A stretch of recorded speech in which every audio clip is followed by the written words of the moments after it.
ಪ್ರತಿ ತಿಂಗಳಲ್ಲಿ ಬರುವಂತಹ ಸಂಕಷ್ಟಹರ ಚತುರ್ಥಿ ಅಂದರೆ ಬಹಳ ವಿಶೇಷವಾಗಿರುತ್ತೆ. ಅದರಲ್ಲೂ ಗಣಪನಿಗೆ ನಾವು ವಿಶೇಷವಾಗಿ ಏನಾದರೂ ಸಂಕಲ್ಪ ಮಾಡಬೇಕಂತಂದರೆ ಅಥವಾ ಏನಾದರೂ ಹರಕೆಗಳನ್ನ ಕಟ್ಕೋಬೇಕು ಅಂತಂದರೆ, ಏನಾದರೂ ಸಮಸ್ಯೆ ಇದ್ದರೂ ಕೂಡ ಗಣಪ ದೇವರನ್ನ ನಾವು ಬೇಡ್ಕೋಬೇಕಂದ್ರೆ ತಿಂಗಳಲ್ಲಿ ಒಮ್ಮೆ ಬರುವಂತಹ ಸಂಕಷ್ಟಹರ ಚತುರ್ಥಿ ಬಹಳ ಪ್ರಾಶಸ್ತ್ಯವಾದ ದಿನ. ಅದರಲ್ಲೂ ಮಂಗಳವಾರದ ದಿನ ಸಂಕಷ್ಟಿ ಬಂತು ಅಂತ ಹೇಳಿದ್ರೆ ಅದನ್ನು ಅಂಗಾರಕ ಸಂಕಷ್ಟಿ ಅಂತಾರೆ. ಅದಂತೂ ಬಹಳ ಶಕ್ತಿಯುತವಾದ ಸಂಕಷ್ಟಿ. ಹಾಗೆ ನಮ್ಮ ಆಸೆಗಳೇನಿರುತ್ತೆ, ನಮ್ಮ ಸಂಕಲ್ಪಗಳೇನಿರುತ್ತೆ ಅದೆಲ್ಲವೂ ಖಡಾಖಂಡಿತವಾಗಿ ನೆರವೇರುತ್ತೆ ಅಂತ ಹೇಳಲಾಗತ್ತೆ. ಇವತ್ತು ಅದೇ ರೀತಿ ಬಹಳ ಶುಭವಾದ ದಿನ ಅಂದರೆ ಇವತ್ತು ಅಂಗಾರಕ ಸಂಕಷ್ಟಿ ಬಂದಿದೆ. ಒಳ್ಳೆಯ ಶುಭ ದಿನ ಆಗಿರುತ್ತೆ. ಹಾಗೆ ನಿಮ್ಮ ಸಂಕಲ್ಪಗಳು, ನಿಮ್ಮ ಹಾರೈಕೆಗಳು, ಹಾಗೆ ನಿಮ್ಮ ಹರಕೆಗಳು ಎಲ್ಲವೂ ಕೂಡ ಬಗೆಹರಿಯುತ್ತೆ. ಹಾಗೆ ಅದನ್ನು ಆ ಒಂದು ಗಣಪನು ಈಡೇರಿಸ್ತಾನೆ.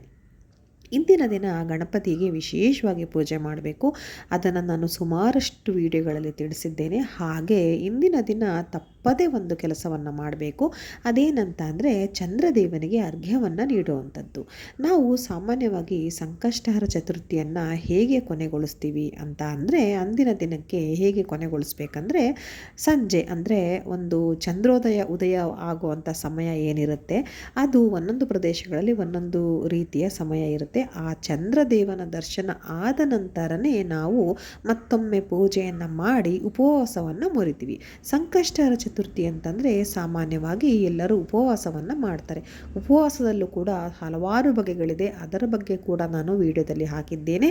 ಯಾರಿಗಾದ್ರೂ ಆಸಕ್ತಿ ಇದ್ದರೆ ಖಂಡಿತ ಒಮ್ಮೆ ಹುಡುಕಿ ಚೆಕ್ ಮಾಡಿ. ಹಾಗೆ ನಿಮಗೆ ಸಿಗಲಿಲ್ಲ ಅಂದರೆ ಕಮೆಂಟಲ್ಲಿ ತಿಳಿಸಿ, ಖಂಡಿತವಾಗ್ಲೂ ನಾನು ಅದರ ಲಿಂಕನ್ನು ನಿಮಗೆ ಹಾಕ್ತೀನಿ. ಇವತ್ತಿನ ದಿನ ಕೆಲವರು ಹಣ್ಣನ್ನು ಮಾತ್ರ ತಿಂದ್ಕೊಂಡು ಉಪವಾಸ ಇರ್ತಾರೆ. ಕೆಲವರು ಇನ್ನೂ ನೀರನ್ನು ಕುಡಿತಾ ಇರ್ತಾರೆ, ಇಲ್ಲ ಹಾಲನ್ನು ಕುಡಿತಾ ಇರ್ತಾರೆ, ಅಥವಾ ಕಾಫಿ ಟೀ ಅಷ್ಟು ಮಾತ್ರ ಕುಡ್ಕೊಂಡು ಉಪವಾಸವನ್ನು ಮಾಡ್ತಾರೆ.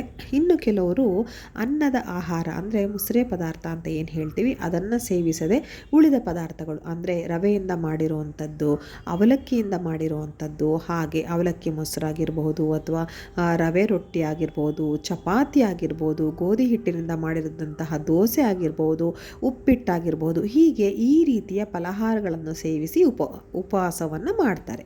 ಹೀಗೆ ಇದು ಅವರವರ ಮನೆಯ ಪದ್ಧತಿ ಅಥವಾ ಅವರವರ ಇಚ್ಛೆಗೆ ಸಂಬಂಧಪಟ್ಟಿರುತ್ತೆ. ಇನ್ನು ಕೆಲವರು ಆರೋಗ್ಯ ಸಮಸ್ಯೆ ಇರೋವಂಥವರು ಏನು ಮಾಡೋದಕ್ಕಾಗಲ್ಲ, ಅದರ ಪ್ರಕಾರವಾಗಿ ಅವ್ರು ಮಾಡಬೇಕಾಗತ್ತೆ. ಇನ್ನು ಉಪವಾಸವನ್ನು ಮುರಿಯೋದು ನಾನು ಹೇಳ್ದಂಗೆ ಚಂದ್ರೋದಯ ಆದ ನಂತರ, ಚಂದ್ರನ ದರ್ಶನ ಮಾಡಿದ ನಂತರ. ಸುಮ್ಮನೆ ಹಾಗೆ ಚಂದ್ರ ದರ್ಶನವನ್ನು ಮಾಡಬಾರ್ದು. ಅದಕ್ಕೆ ಏನಾದರೂ ಒಂದು ಸಂಕಲ್ಪವನ್ನು ಇಟ್ಟು ಬೇಡ್ಕೋಬೇಕಾಗತ್ತೆ ಅಥವಾ ಪೂಜೆಯನ್ನು ಮಾಡಬೇಕಾಗತ್ತೆ. ಇದು ಸಾಮಾನ್ಯವಾಗಿ ಪ್ರತಿ ತಿಂಗಳು ಬರುವಂಥ ಸಂಕಷ್ಟಿಗಳಲ್ಲಿ ಮಾಡುವಂಥ ಒಂದು ಕಾಯಕ. ಅದರಲ್ಲೂ ವಿಶೇಷವಾಗಿ ಮಂಗಳವಾರದ ದಿನ ಅಂದರೆ ಅದರಲ್ಲೂ ಅಂಗಾರಕ ಸಂಕಷ್ಟಿ ದಿನ ನೀವು ಚಂದ್ರ ದರ್ಶನ ಮಾಡಿ ಅದಕ್ಕೆ ಅರ್ಘ್ಯವನ್ನು ನೀಡಿದ್ರಿ ಅಂತಾದರೆ ನಿಮ್ಮ ಜನ್ಮದ ಪಾಪಗಳು ಕಳೆಯುತ್ತೆ. ಹಾಗೆ ನಿಮ್ಮ ಈ ಜನ್ಮದಲ್ಲಿ ನಿಮ್ಮ ಒಂದು ಬೇಡಿಕೆ ಏನಿದೆ ಗಣಪನ ಬಳಿ ಎಲ್ಲವನ್ನು ಆ ಒಂದು ತಂದೆ ಅದನ್ನು ಈಡೇರಿಸ್ತಾನೆ. ಹಾಗಾದರೆ ಚಂದ್ರದೇವನಿಗೆ ಅರ್ಘ್ಯವನ್ನು ನೀಡೋದು ಹೇಗೆ ಅನ್ನೋದಾದರೆ ಮೊದಲಿಗೆ ನೀವು ಸ್ವಲ್ಪ ಸಿದ್ಧತೆಯನ್ನು ಮಾಡ್ಕೋಬೇಕಾಗತ್ತೆ. ಅದೇನು ಅಂತ ಅಂದರೆ ಒಂದು ತಟ್ಟೆಯನ್ನು ತಗೊಳ್ಬೇಕಾಗತ್ತೆ. ಈಗ ನಾನು ಏನು ವಸ್ತುಗಳನ್ನು ಹೇಳ್ತೀನಿ ಅಲ್ವಾ, ಅದೆಲ್ಲವೂ ದೇವ್ರ ಮನೆಗೆ ಸಂಬಂಧಪಟ್ಟ ವಸ್ತುಗಳನ್ನೇ ಖಂಡಿತವಾಗ್ಲೂ ತಗೊಳ್ಳಿ. ಅದಿಲ್ಲ ಅಂದರೆ ಬೇರೆ ಏನಾದರೂ ಬಳಸ್ಕೊಳ್ಳಿ. ಆದರೆ ಅಡುಗೆ ಮನೆಗಳಲ್ಲಿ ಬಳಸುವಂಥ ಸಾಮಾನುಗಳಾಗಿರ್ಬೋದು ಅಥವಾ ಸುಮ್ಮನೆ ನೀವು ಶೋಗೆ ಅಂತ ಇಡೋ ಪದಾರ್ಥಗಳನ್ನಾಗಲಿ ವಸ್ತುಗಳನ್ನಾಗಲಿ ಖಂಡಿತ ಉಪಯೋಗಿಸ್ಬೇಡಿ. ಮೊದಲಿಗೆ ಒಂದು ತಟ್ಟೆ, ಹಿತ್ತಾಳೆ ತಟ್ಟೆ ಆಗಿರ್ಬೋದು, ಬೆಳ್ಳಿ ತಟ್ಟೆ ಆಗಿರ್ಬೋದು ಅಥವಾ ತಾಮ್ರದ ತಟ್ಟೆ ಆಗಿರ್ಬೋದು, ನಿಮ್ಮ ಅನುಕೂಲಕ್ಕೆ ತಕ್ಕನಾಗಿ ನೀವು ದೇವ್ರ ಮನೆಗಳಲ್ಲಿ ಏನನ್ನು ಬಳಸ್ತಾ ಇದ್ದೀರಿ ಅದನ್ನು ಉಪಯೋಗಿಸ್ಕೊಳ್ಳಿ. ದಯವಿಟ್ಟು ಸ್ಟೀಲ್ ತಟ್ಟೆ ಒಂದು ಬೇಡ. ಸ್ಟೀಲ್ ತಟ್ಟೆ ಮಾತ್ರ ಅಲ್ಲ, ಯಾವುದೇ ಸ್ಟೀಲ್ ಪದಾರ್ಥಗಳು ದೇವ್ರ ಮನೆಯಲ್ಲಿ ಬೇಡ. ಸುಮ್ಮನೆ ನೀವು ಹೂವನ್ನು ಇಟ್ಕೊಳ್ಳೋದಕ್ಕೆ ಯಾವುದಾದ್ರೂ ಒಂದು ನೀರು ತುಂಬಿದ ಪಾತ್ರೆಯನ್ನು ಮುಚ್ಚಿಡೋದಕ್ಕೆಲ್ಲ ಬಳಸ್ಕೊಳ್ಬೋದು, ತೊಂದರೆ ಇಲ್ಲ. ಆದರೆ ಪೂಜೆಗೆ ಅಂತ ನೀವು ಉಪಯೋಗಿಸುವಾಗ ಖಂಡಿತವಾಗಲಿ ಸ್ಟೀಲ್ ಒಂದು ವಸ್ತುವನ್ನು ಉಪಯೋಗಿಸ್ಬೇಡಿ. ತಟ್ಟೆ ಆಗಿರ್ಬೋದು ಅಥವಾ ಕೌಳಿಗೆ ಆಗಿರಬಹುದು ಅಥವಾ ಚಮಚ ಆಗಿರ್ಬೋದು, ಏನೇ ಆಗಿರ್ಬೋದು, ಅದೇ ಉದ್ದರಣೆ ಎಲ್ಲವೂ ಕೂಡ ಯಾವುದು ಸ್ಟೀಲ್ ಆಗಿರ್ಬೋದು. ಕೆಲವು ಮನೆಗಳಲ್ಲಿ ಸ್ಟೀಲ್ ದೀಪವನ್ನು ಕೂಡ ಹಚ್ಚಿದ್ದನ್ನು ನಾನು ನೋಡಿದ್ದೀನಿ. ಖಂಡಿತ ಅದನ್ನು ಬಳಸಬೇಡಿ. ಇನ್ನು ಅರ್ಘ್ಯವನ್ನು ನೀಡೋದಕ್ಕೆ ಮೊದಲಿಗೆ ಒಂದು ತಟ್ಟೆಯನ್ನು ಸಿದ್ಧಪಡಿಸ್ಕೋಬೇಕಾಗುತ್ತೆ. ತಟ್ಟೆ ಅಂದರೆ ನಾನು ಹೇಳ್ದಂಗೆ ಹಿತ್ತಾಳೆ, ತಾಮ್ರ, ಬೆಳ್ಳಿ, ಕಂಚು ಯಾವುದೇ ಆಗಲಿ ದೇವ್ರ ಮನೆಯಲ್ಲಿ ಇರುವಂತಹ ತಟ್ಟೆ. ಅದಕ್ಕೆ ಮೊದಲಿಗೆ ನೀವು ಒಂದು ಸ್ವಲ್ಪ ಅರಿಶಿನ ಹಾಗೆ ಸ್ವಲ್ಪ ಕುಂಕುಮವನ್ನು ಹಾಕಬೇಕಾಗತ್ತೆ. ಅದು ಹಾಕಿದ ನಂತರ ಅದರ ಮೇಲೆ ಒಂದು 4 ಕಾಳು ಅಕ್ಷತೆಯನ್ನು ಹಾಕಿ ಅದರ ಮೇಲೆ ಒಂದು ಸ್ವಲ್ಪ ಅಕ್ಕಿಯನ್ನು ಹಾಕಬೇಕಾಗತ್ತೆ. ಅಕ್ಕಿ ಹಾಕಿದ ನಂತರ ಅದರ ಮೇಲೆ ಒಂದು ತಾಮ್ರದ ಚೊಂಬು ಅಥವಾ ಹಿತ್ತಾಳೆ ಚೊಂಬು ಯಾವುದೇ ಆಗಲಿ ಆ ರೀತಿ ಒಂದು ಚೊಂಬನ್ನು ಇಡಬೇಕಾಗತ್ತೆ. ಅದಕ್ಕೆ ಖಾಲಿ ಒಂದು ಚೊಂಬಿಗೆ ನೀವು ನೀರನ್ನು ಹಾಕಬಾರ್ದು. ಅದಕ್ಕೂ ಕೂಡ ಮೊದಲಿಗೆ ಸ್ವಲ್ಪ ಅರಿಶಿನ, ಕುಂಕುಮ ಹಾಗೆ ಒಂದು ಸ್ವಲ್ಪ ಅಕ್ಷತೆಯನ್ನು ಹಾಕಿ ಆ ನಂತರ ನೀವು ಶುದ್ಧವಾದ ನೀರನ್ನು ಹಾಕಬೇಕಾಗತ್ತೆ. ಆ ನೀರಿಗೆ ಅಂದರೆ ಅದು ಗಂಗಾಜಲ ಅಂತ ಆಗುತ್ತೆ ಅಲ್ವಾ, ಆ ನೀರಿಗೆ ಮತ್ತೊಮ್ಮೆ ನೀವು ಸ್ವಲ್ಪ ಅರಿಶಿನ, ಕುಂಕುಮ ಹಾಗೆ ಸ್ವಲ್ಪ ಅಕ್ಷತೆಯನ್ನು ಹಾಕಬೇಕಾಗತ್ತೆ. ಗಂಧವನ್ನು ತೇದಿದ್ದು ಇತ್ತು ಅಂತ ಹೇಳಿದ್ರೆ ಅದನ್ನು ಕೂಡ ಹಾಕಿ, ಇಲ್ಲ ಗಂಧದ ಪುಡಿ ಸಿಗುತ್ತೆ ಎಲ್ಲ ಒಂದು ಗ್ರಂಥಿಗೆ ಅಂಗಡಿಗಳಲ್ಲಿ, ಅದನ್ನು ಕೂಡ ಹಾಕಬೇಕಾಗತ್ತೆ. ಇಷ್ಟು ಹಾಕಿ ಆ ನಂತರ ಅಕ್ಷತೆಯನ್ನು ಹಾಕಿರ್ತೀರ, ಹಾಗೆ ಹೂಗಳನ್ನು ಹಾಕಬೇಕಾಗತ್ತೆ. ಕೆಂಪು ಹೂಗಳನ್ನು ಹಾಕಬೇಕಾಗತ್ತೆ. ಹಾಗೆ ಒಂದು ಸ್ವಲ್ಪ ಗರಿಕೆ ಅಂದರೆ ದೂರ್ವೆ ಅಂತ ಏನು ಹೇಳ್ತೀವಿ ಗಣಪನಿಗೆ ಅರ್ಪಿಸುವಂಥದ್ದು, ಅದನ್ನು ಹಾಕಬೇಕಾಗತ್ತೆ. ಇದನ್ನು ನಾವು ಚಂದ್ರದೇವನಿಗೆ ಅರ್ಘ್ಯ ಕೊಡ್ತಾ ಇದ್ರು ಕೂಡ ಯಾಕೆ ಒಂದು ದೂರ್ವೆ ಅಥವಾ ಗರಿಕೆಯನ್ನು ಹಾಕಬೇಕು ಅಂತ ಹೇಳಿದ್ರೆ, ನಾವು ಚಂದ್ರದೇವನಿಗೆ ಅರ್ಘ್ಯವನ್ನು ಕೊಡ್ತಾ ಇರುವಂಥದ್ದು ಅಂಗಾರಕ ಸಂಕಷ್ಟಿಯ ದಿನ, ಅಂದರೆ ಸಂಕಷ್ಟಹರ ಚತುರ್ಥಿಯ ದಿನ ನಾವು ಚಂದ್ರದೇವನಿಗೆ ಅರ್ಘ್ಯವನ್ನು ನೀಡ್ತಾ ಇದ್ದೀವಿ. ಹಾಗಾಗಿ ಇದರಲ್ಲಿ ನೀವು ದೂರ್ವೆ ಅಥವಾ ಗರಿಕೆಯನ್ನು ಕೂಡ ಹಾಕಬೇಕಾಗತ್ತೆ. ಅದಾದ ನಂತರ ಅದರಲ್ಲಿ ಒಂದು ನಾಣ್ಯವನ್ನು ಹಾಕಬೇಕಾಗತ್ತೆ. ಇತ್ತೀಚೆಗೆ ತಾಮ್ರ ಆ ರೀತಿಯ ನಾಣ್ಯಗಳು ಏನು ಸಿಕ್ಕತ್ತೆ ಆ ರೀತಿಯ ನಾಣ್ಯವನ್ನು ಹಾಕಬೇಕಾಗತ್ತೆ. ಅದು ಇಲ್ಲ ಅಂದರೆ ಸ್ಟೀಲ್ ಆ ಥರ ನಾಣ್ಯಗಳನ್ನ ಬಳಸಬೇಡಿ. ಏನಂತಾರೆ, ಈ ಬೇರೆ ಯಾವುದಾದ್ರು ದೇವರ ನಾಣ್ಯಗಳಿರ್ತವೆ ಗೊತ್ತಾ, ಬೆಳ್ಳಿದು, ಅದನ್ನು ಕೂಡ ನೀವು ಹಾಕ್ಕೊಳ್ಬಹುದು. ಅಕಸ್ಮಾತ್ ಅದಿಲ್ಲ ಅಂದರೆ ಅದನ್ನು ಸ್ಕಿಪ್ ಮಾಡಿಬಿಡಿ. ಆದರೆ ಸ್ಟೀಲ್ ನಾಣ್ಯಗಳು ಏನು ಬರುತ್ತಲ್ವ ಇತ್ತೀಚೆಗೆ, ಅದನ್ನು ಖಂಡಿತ ಉಪಯೋಗಿಸ್ಬೇಡಿ. ಅದಾದ ನಂತರ ಇಷ್ಟನ್ನು ತಯಾರಿ ಮಾಡ್ಕೊಳ್ಳಿ. ಆಮೇಲೆ ಆ ಒಂದು ನೀರಿಗೆ ನೀವು ಪೂಜೆಯನ್ನು ಮಾಡಬೇಕಾಗತ್ತೆ. ಊದಿನ ಕಡ್ಡಿ ಧೂಪವನ್ನು ಬಳಸಿ ಪೂಜೆಯನ್ನು ಮಾಡಬೇಕಾಗತ್ತೆ.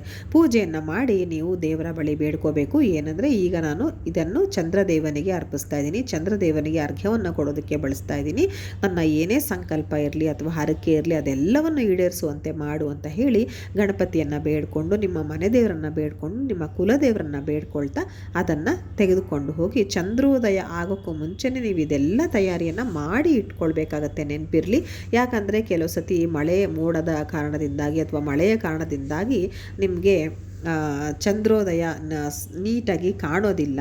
ಹಾಗಾಗತ್ತೆ. ಅಕಸ್ಮಾತ್ ಈಗ ಮಳೆನೇ ಬಂತು ಅಥವಾ ನಿಮಗೆ ಏನೋ ಮೋಡ ಆಗಿ ಚಂದ್ರ ದರ್ಶನ ಆಗಲಿಲ್ಲ ಅಂತ ಹೇಳಿದ್ರೆ, ನೀವು ಇರೋ ಪ್ರದೇಶದಲ್ಲಿ ಚಂದ್ರೋದಯ ಎಷ್ಟು ಹೊತ್ತಿಗೆ ಆಗುತ್ತೆ ಅನ್ನೋದನ್ನು ಮುಂಚೆ ನೋಡಿ ಇಟ್ಕೊಳ್ಳಿ. ಇವತ್ತು ಬೆಂಗಳೂರಲ್ಲಿ 9 ಗಂಟೆ 18 ನಿಮಿಷ ರಾತ್ರಿ ಇಷ್ಟು ಹೊತ್ತಿಗೆ ಚಂದ್ರೋದಯ ಆಗುತ್ತೆ. ಹಾಗೆ ನಿಮ್ಮ ಪ್ರದೇಶಗಳಲ್ಲಿ ಕೆಲವು ನಿಮಿಷಗಳ ಮಾತ್ರ ಅಂತರ ಇರುತ್ತೆ. ಅದನ್ನು ದಯವಿಟ್ಟು ಎಲ್ಲ ಚೆಕ್ ಮಾಡ್ಕೊಳ್ಳಿ, ನಿಮ್ಮ ಪಂಚಾಂಗದಲ್ಲಿ ಇರುತ್ತೆ. ಅದಾದ ನಂತರ ನೀವು ನಿಮ್ಗೆ ಅಕಸ್ಮಾತ್ ಕಾಣಿಸ್ಲಿಲ್ಲ ಚಂದ್ರೋದಯ ಅಂತ ಹೇಳಿದ್ರೆ, ಆ ಸಮಯ ದಾಟಿ ಇನ್ನೂ ಒಂದು 10 ನಿಮಿಷ 15 ನಿಮಿಷ ಬಿಟ್ಟು ಆ ನಂತರ ಚಂದ್ರ ಬರೋ ದಿಕ್ಕಲ್ಲಿ ನೀವು ತಿರುಗಿಕೊಂಡು ನೀವು ಚಂದ್ರನಿಗೆ ಅರ್ಘ್ಯವನ್ನು ನೀಡಬೇಕಾಗತ್ತೆ. ಚಂದ್ರ ಅಲ್ಲಿ ಇದ್ದಾನೆ ಅಂತ ಭಾವಿಸ್ಕೊಂಡು ಮನಸ್ಸಲ್ಲಿ ನೀವು ಅರ್ಘ್ಯವನ್ನು ನೀಡಬೇಕಾಗತ್ತೆ. ಚಂದ್ರೋದಯ ಆಗಿರುತ್ತೆ, ಆದರೆ ನಮಗೆ ಅದು ಮೋಡಗಳ ಕಾರಣ ಕಾಣ್ತಾ ಇರಲ್ಲ. ಹಾಗಾಗಿ ಇನ್ನು ಚಂದ್ರ ಹೇಗೋ ಕಾಣೋವಂಥವ್ರಿಗೆ ನಾ ಹೇಳೋದು, ಚಂದ್ರ ಎಲ್ಲಿ ಕಾಣ್ತಾನಲ್ವ ಅಲ್ಲಿ ಬಂದು ನಿಂತ್ಕೊಳ್ಳಿ. ಹಾಗೆ ಈ ಒಂದು ತಟ್ಟೆ ಅಕ್ಕಿ ಏನು ಹಾಕಿಟ್ಕೊಂಡಿರ್ತೀರ ಅದರ ಮೇಲೆ ಚೊಂಬನ್ನು ಇಟ್ಟಿರ್ತೀರ, ಅವೆಲ್ಲವನ್ನು ಸೇರಿಸಿ ನೀವು ಕೈಯನ್ನು ಮುಗಿಬೇಕಾಗತ್ತೆ. ಅದನ್ನು ಹಿಡ್ಕೊಳ್ತಾ ನೀವು ನಮಸ್ಕರಿಸಬೇಕಾಗತ್ತೆ ಚಂದ್ರದೇವನಿಗೆ ಮೊದಲಾಗಿ. ಆ ನಂತರ ಗಣಪತಿ ಸ್ತೋತ್ರವನ್ನು ಹೇಳ್ತಾ ಚಂದ್ರದೇವನನ್ನು ನೆನೀತಾ ನಿಮ್ಮ ಎರಡೂ ಕೈಗಳಿಂದ ಚಂದ್ರದೇವ ಏನಿರ್ತಾನಲ್ವ ಆ ಒಂದು ಚಂದ್ರ ದರ್ಶನವನ್ನು ಮಾಡ್ತಾ ಆ ನೀರನ್ನು ನಿಧಾನಕ್ಕೆ ಬಿಡ್ತಾ ಬರಬೇಕಾಗತ್ತೆ. ಆ ನೀರು ಕೆಳಕ್ಕೆ ಬೀಳ್ತಾ ಬರಬೇಕು. ಕೆಳಗಡೆ ಏನಾದರೂ ಸ್ವಚ್ಛವಾದ ಸ್ಥಳ ಇಲ್ಲ ಅಂತ ಹೇಳಿದ್ರೆ, ಒಂದು ಏನಂತಾರೆ ಗಿಡಗಳೆಲ್ಲ ಇರುತ್ತಲ್ವ ಆ ಒಂದು ಹತ್ತಿರ ಹೋಗಿ ನಿಂತ್ಕೊಳ್ಳಿ. ಇಲ್ಲಾಂದರೆ ನಿಮ್ಮ ಮನೆಗಳಲ್ಲಿ ಪಾಟಲ್ಲಿ ಗಿಡಗಳನ್ನ ಹಾಕಿರ್ತೀರಲ್ವ ಅದನ್ನು ಇಟ್ಕೊಳ್ಳಿ.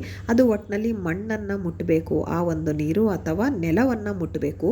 ಹಾಗಾಗಿ ನೀವು ಬಕೆಟ್ ಅಥವಾ ಏನೋ ಒಂದು ಪಾತ್ರೆನ ಇಡಬೇಡಿ, ದಯವಿಟ್ಟು ಅದು ನೆಲಕ್ಕೆ ಮುಟ್ಟಲಿ. ಹಾಗೆ ಬೀಳುವಾಗ ನಿಮ್ಮ ಕಾಲಿಗೂ ಕೂಡ ಅದು ನೀರು ಎರಚತ್ತೆ, ಏನೂ ತೊಂದರೆ ಇಲ್ಲ. ಆದರೆ ಮುಖ್ಯವಾಗಿ ಅದು ನೆಲಕ್ಕೆ ಸೇರಬೇಕು, ಅಂದರೆ ಮಣ್ಣು ಅಥವಾ ನೆಲದ ಮೇಲೆ ಸೇರಬೇಕಾಗತ್ತೆ. ನಿಮಗೆ ಕೆಳಗಡೆ ಅವಕಾಶ ಇಲ್ಲ ಅಂತ ಹೇಳಿದ್ರೆ ತೊಂದರೆ ಇಲ್ಲ, ಮಹಡಿ ಮೇಲೆ ಹೋಗಿ ಕೂಡ ಮಾಡಿ, ಅಲ್ಲೂ ಕೂಡ ಏನು ನೆಲ ಅಂತ ಇರುತ್ತಲ್ಲ ಅದಕ್ಕೆ ಅದು ತಾಗಬೇಕಾಗತ್ತೆ. ಆದರೆ ನಾವು ನಿಜವಾಗ್ಲೂ ನೆಲದ ಮೇಲೆ ನಿಂತ್ಕೊಂಡು ಮಾಡೋದು ಬಹಳ ಶ್ರೇಷ್ಠ ಅಂತ ಹೇಳಲಾಗುತ್ತೆ. ಹೀಗೆ ಚಂದ್ರದೇವನನ್ನು ನೆನೆಯುತ್ತಾ, ಗಣಪನನ್ನು ನೆನೆಯುತ್ತಾ ನಿಮ್ಮ ಸಂಕಲ್ಪ ಏನಿರುತ್ತಲ್ವ, ನಮಗೊಂದು ಒಳ್ಳೆಯ ಉದ್ಯೋಗ ಸಿಗಬೇಕಾಗಿರುತ್ತೆ, ಅಥವಾ ನನ್ನ ಮಕ್ಕಳಿಗೆ ಒಂದು ಒಳ್ಳೆಯ ಆರೋಗ್ಯ ಸುಧಾರಿಸಬೇಕಾಗಿರುತ್ತೆ, ಮಕ್ಕಳಿಗೆ ಒಂದು ಒಳ್ಳೆಯ ವಿದ್ಯೆ ಬೇಕಾಗಿರುತ್ತೆ, ಅಥವಾ ಮನೆಯಲ್ಲಿ ಆರ್ಥಿಕ ಸಮಸ್ಯೆ ಬಹಳಷ್ಟು ಇರುತ್ತೆ. ಹೀಗೆ ಯಾವ ಸಮಸ್ಯೆ ನಿಮಗೆ ಕಾಡ್ತಾ ಇದೆ ಅದನ್ನು ನೀವು ಗಣಪನ ಮುಂದಿಟ್ಟು ನೀವು ಮನಸಾರೆ ನೀವು ಚಂದ್ರದೇವನಿಗೆ ಅರ್ಘ್ಯವನ್ನು ನೀಡ್ತಾ ಹೋಗಿ, ಚಂದ್ರದೇವನ ನೆನೆತಾ ಹೋಗಿ, ಖಂಡಿತ ಈಡೇರುತ್ತೆ. ಇಷ್ಟೆಲ್ಲ ಆದ ನಂತರ ನೀವು ಚಂದ್ರದೇವನ ದಿಕ್ಕನ್ನು ತಿರುಗಿಕೊಂಡು ಆ ಚಂದ್ರದೇವನಿಗೆ ಅರಿಶಿನ ಕುಂಕುಮ ಅಕ್ಷತೆಯನ್ನು ಹಾಗೆ ಬೆರಳಲ್ಲಿ ಹಾಕಿ ಪ್ರದಕ್ಷಿಣಾ ನಮಸ್ಕಾರವನ್ನು ಮಾಡ್ತು ಅಂತ ಹೇಳಿದ್ರೆ ಚಂದ್ರದೇವನಿಗೆ ಅರ್ಘ್ಯವನ್ನು ಕೊಟ್ಟು ಮುಗಿದಾಗಿರುತ್ತೆ. ಹೀಗೆ ಈ ರೀತಿಯಲ್ಲಿ ನಾವು ಚಂದ್ರದೇವನಿಗೆ ಅರ್ಘ್ಯವನ್ನು ಕೊಡಬೇಕಾಗುತ್ತೆ. ಇದು ಕೇವಲ ಅಂಗಾರಕ ಸಂಕಷ್ಟಹರ ಚತುರ್ಥಿ ದಿನ ಮಾತ್ರವಲ್ಲದೆ ಪ್ರತಿ ಸಂಕಷ್ಟಿಗಳಲ್ಲೂ ಮಾಡಬಹುದು. ಹಾಗೆ ಪ್ರತಿ ಹುಣ್ಣಿಮೆಯಲ್ಲೂ ಕೂಡ ನೀವು ಈ ರೀತಿಯಲ್ಲಿ ಮಾಡಬಹುದು.